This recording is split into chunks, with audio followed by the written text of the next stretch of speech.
Lahat ng gamit itinapon sa pool. Lahat ng basura nila, ayan, pinag-alakan, tables and chairs.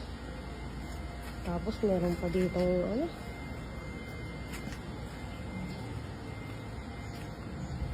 dito sa labo. Pero nasa ilalim din ng ihawan. Andoon sa ilalim ng ihawan. Ayun, oh. At ayun, ang pinakamasaklap, water dispenser. Water dispenser, ihuhulog mo sa pool. Makikita mo kung gaano kawalang disiplina yung mga customer na yan.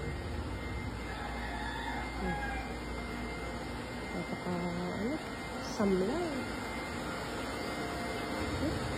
Mga ganong basura, mga isda, kailangan ba nasa lapag.